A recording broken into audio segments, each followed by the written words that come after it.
오늘은 진리가 무엇이냐라는 제목으로 하나님의 말씀을 함께 나누겠습니다.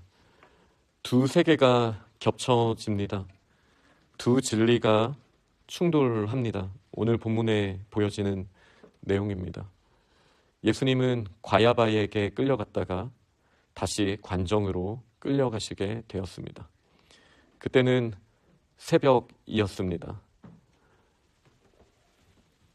두 세계, 빌라도는 6월절에 밀란이 일어날까 이제 로마 총독으로서 원래는 가이사랴라는 곳에 그의 집무실이 있었지만 이제 예루살렘으로 올라와 있습니다. 아마 헤롯의 궁전 중에 궁정 안에 그의 사무실이 있었을 가능성이 클 것 같습니다. 로마가 있고 유대가 있습니다. 예수님은 먼저 유대인들에게 잡혀서 끌려갔습니다.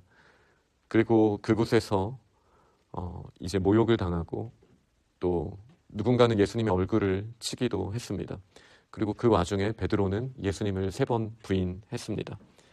그리고 이제 그들은 결심하여서 로마의 손으로 예수님을 죽이기로 합니다. 그리고 관정으로 새벽에 끌고 갔다라고 합니다. 두 세계가 충돌을 하고 있습니다. 로마인인 빌라도가 있는 관정에 유대인들은 못 들어가고 있습니다. 아이러니한 모습이 드러나는데요. 그 표면적인 이유는 그들이 유월절을 지키기 위해서입니다. 정결법에 따라서 지금 이방인들과 접촉하면 하나님 앞에 예배자로 나아갈 수 없기 때문에 거룩하신 하나님 앞에 나아가기 위해서 그들은 지금 이방인이 있는 관정으로 들어가지 아니한다라고 28절에 분명하게 이야기하고 있습니다. 더럽힘을 받지 아니하려고 관정에 들어가지 아니했다. 근데 또 여기 더럽힘을 받지 아니하려고의 또 다른 측면이 바로 이것이죠.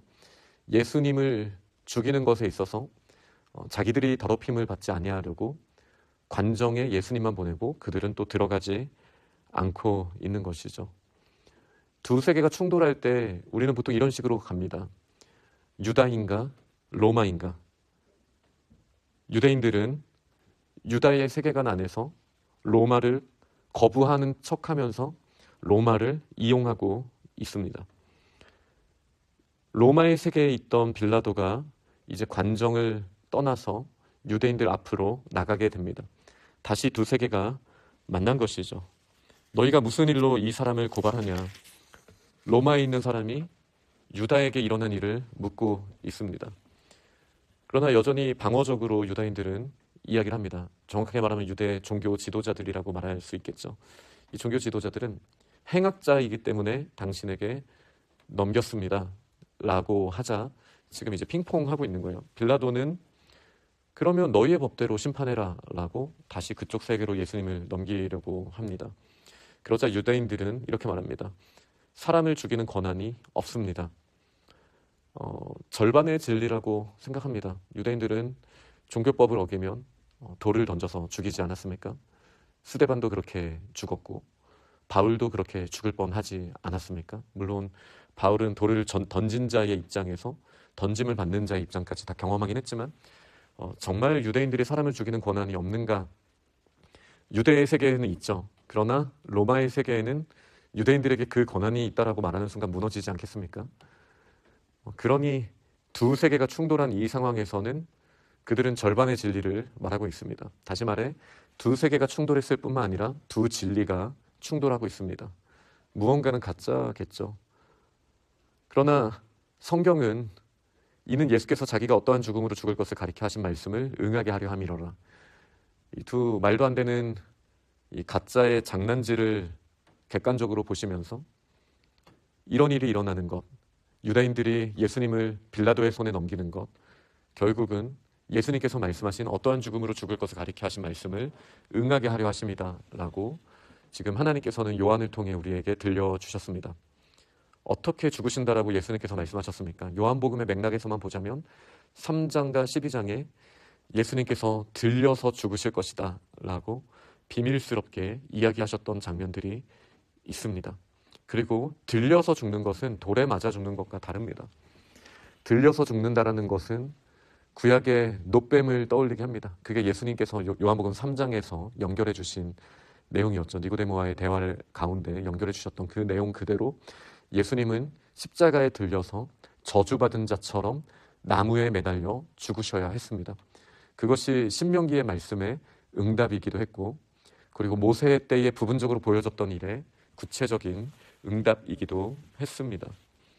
그래서 이 모든 로마와 유다가 충돌하면서 서로 핑퐁하는 것처럼 보여지는 이 모든 상황은 결국은 진짜 진리, 예수님의 말씀이 응하여지기 위하여, 하나님의 뜻이 이루어지기 위하여 세상의 못난 모습들이 지금 드러나고 있습니다. 그러나 이 세상의 연약한 모습을 통해서도 하나님께서는 하나님의 뜻을 이루시는 분임을 우리는 보게 됩니다. 다시 빌라도는 자신의 관정으로 돌아갑니다. 두 세계가 겹쳐지는 것처럼 보였지만 다시 자신들의 위치로 갑니다. 그리고 예수님을 이제 재판장으로서, 자기 스스로가 재판관으로서 예수님께 신문하기 시작합니다. 네가 유대인의 왕이냐? 다시 두 세계가 부딪히는 모습으로 보여집니다. 예수님께서는 이 질문을 하십니다.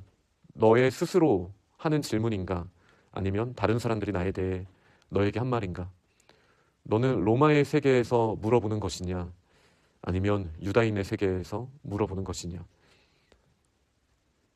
사실 이 맥락을 봤을 때 예수님께서는 지금 신문을 받으시는 분이시지만 다시 영적인 세계로 돌아보면 예수님께서 재판관이 되셔서 빌라도를 신문하시는 모습으로 보여지는 것이죠. 그게 사실 영적인 진리입니다. 참 진리이신 예수님께서 빌라도에게, 재판정에 선 빌라도에게 기회를 주시는 것처럼 보여집니다. 빌라도는 대답합니다. 내가 유대인이냐?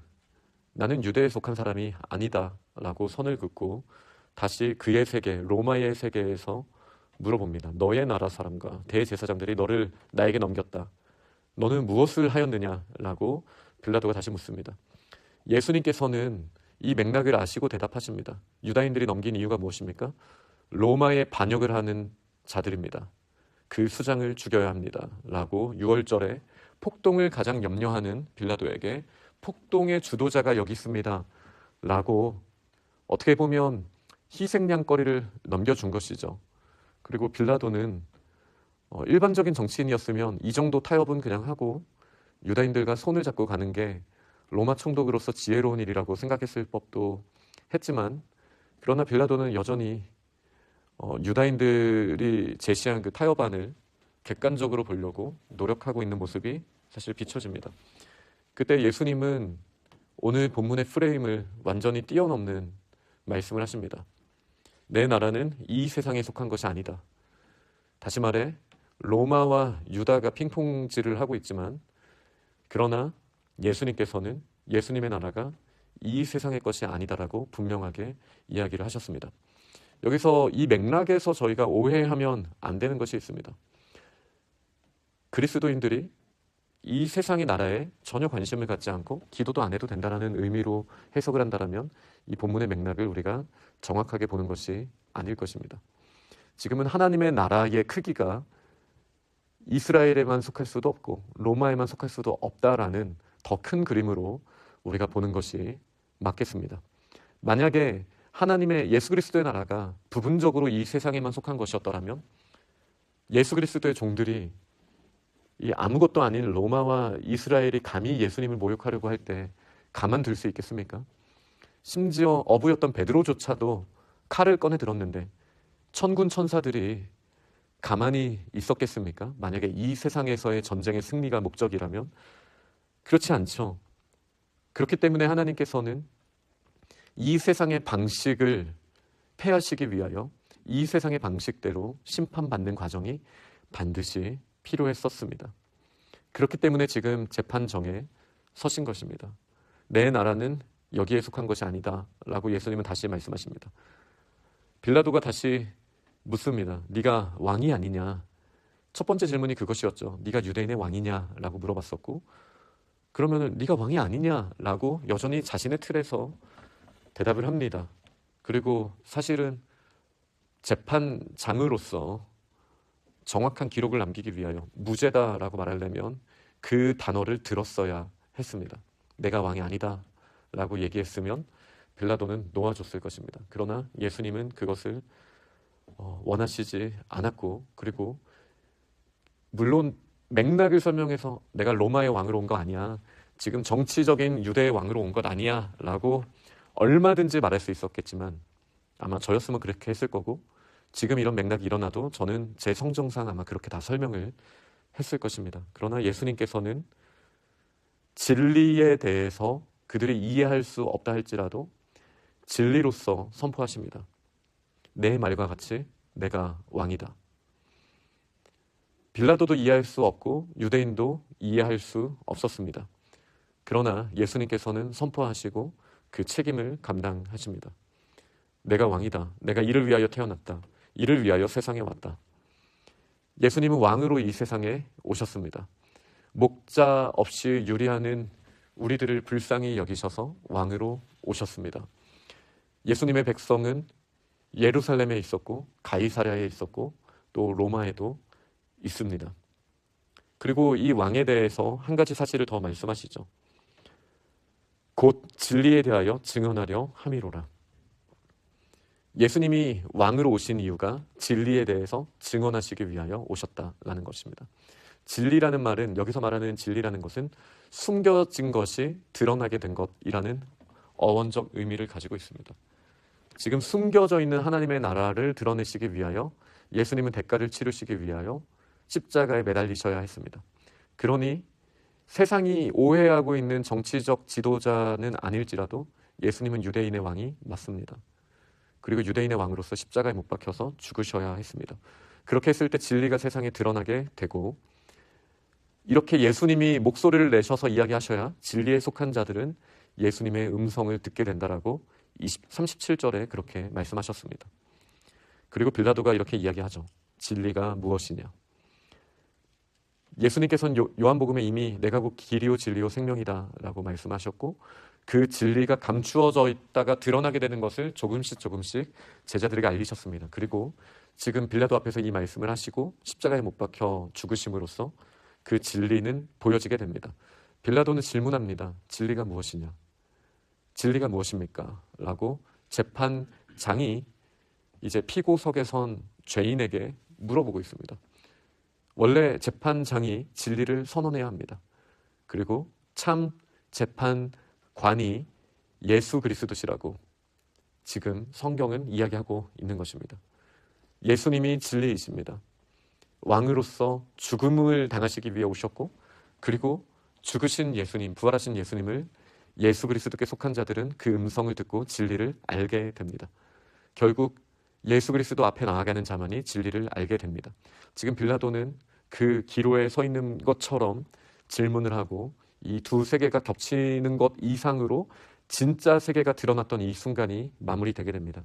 그리고 이 말을 하고 빌라도는 다시 진리이신 예수님을 유다인의 세계로 보내는 것으로 나오면서, 그러면서 나는 아무 죄도 찾지 못했다 라는 말로 오늘 본문이 마무리되게 됩니다. 말씀을 맺겠습니다. 두 세계는 언제든지 충돌합니다. 어디서요? 우리의 마음에서요. 내가 익숙했던 종교의 세계와 그리고 내가 살아가는 이 세속의 세계는 늘 충돌합니다. 그리고 거기서 우리는 진리를 찾으려 합니다. 근데 두 세계 안에 속한 것이 아니죠. 진짜 진리는 예수 그리스도 안에 있습니다.